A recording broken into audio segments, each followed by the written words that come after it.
हाफिज हसन अहमद साहब, मैं बिल्कुल क्लियर पूछना चाहता हूं सर, मुझे इधर उधर मत घुमाइएगा। मुझे सिर्फ ये बताइए कि एक तरफ पार्लियामेंट का कानून है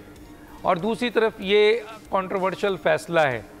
एग्जिस्ट कौन करता है, और फिर इलेक्शन कमीशन को मसलन कहाँ जाना चाहिए एक, और फिर मैं आता हूँ इसके ऊपर कि ये जो ऑर्डिनेंस जारी हुआ है तरमीमी, इसको आप कैसे देखते हैं?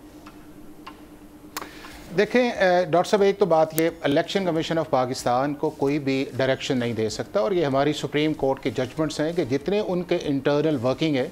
उनके अंदर वो इंडिपेंडेंट हैं, और उस इंडिपेंडेंट के अंदर पाकिस्तान की कोई अदालत जो है उन्हें एडवाइज़ या गाइड नहीं कर सकती अनटिल के उनका कोई फैसला ऐसा हो जिसको आप किसी भी जुरिस्डिक्शन के अंदर या अपील की सूरत के अंदर सुप्रीम कोर्ट के अंदर चले जाएं, या उसको रिट जुरिस्डिक्शन के अंदर पाकिस्तान की किसी हाई कोर्ट के अंदर कर लें।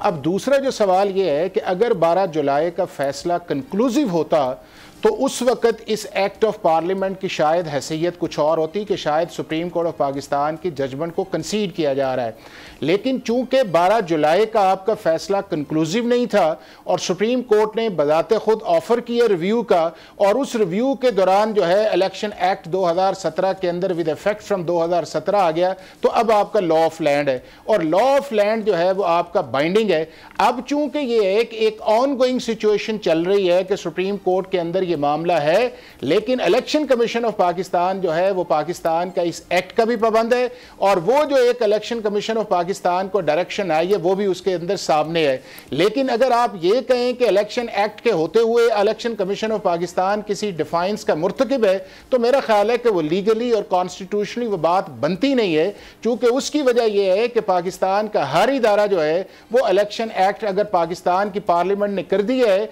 और मैंने पहले भी कहा कि जितनी देर तक आप उसे अल्ट्रा वायरीज ऑफ द कॉन्स्टिट्यूशन नहीं कहेंगे उतनी देर तक वो लॉ ऑफ द लैंड है, और जितनी देर तक वो लॉ ऑफ लैंड है उतनी देर तक इलेक्शन कमीशन ऑफ पाकिस्तान उस फैसले के मुताबिक जो पार्लियामेंट ने किया है उसको अमल करने का वो पाबंद है। अब मैं यहाँ रोकूंगा, आपने बड़ा अच्छी बात कर दिया, लैंड ऑफ द लॉ बन गया है, उसको हर सूरत में मानने का उसको पाबंद है। सर अब मैं आता हूँ कि 189 है आइन का आर्टिकल, उसके तहत तो सर अगर सुप्रीम कोर्ट जो फैसला करे, चाहे कॉन्स्टिट्यूशनल करे, अनकॉन्स्टिट्यूशनल करे, अनलॉफुल फैसला करे, 189 के तहत तमाम इदारे, आइनी इदारे और आपके जो लोअर कोर्ट्स है वो बाइंडिंग है, तो कहाँ जाएगी फिर? एक 189 भी तो है ना सर। देखें डॉक्टर साहब, इसी जो जजमेंट आई थी उसके 2 मेंबर्स बेंच का एक व्यू आया था, और वो व्यू 4 पॉइंट्स पे आया था। एक, उन्होंने कहा कि पाकिस्तान की सुप्रीम कोर्ट आर्टिकल 175 के बाहर नहीं जा सकती।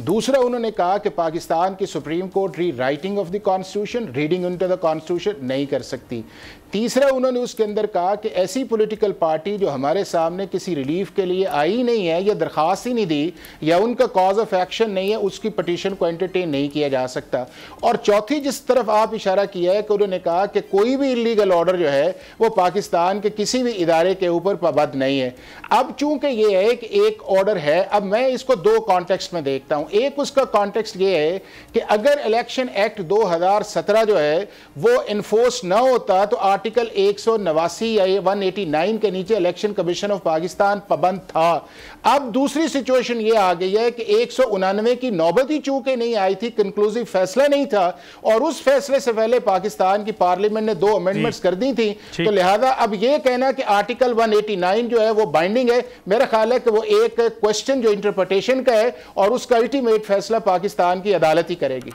ठीक है, मैं तो समझता था कि पार्लियामेंट में जो आईनी इस्लाहात आ रहा है उसमें 189 में भी एक शिक डाल दी जाए कि सुप्रीम कोर्ट का सिर्फ कॉन्स्टिट्यूशनल फैसला जो है माना जाएगा।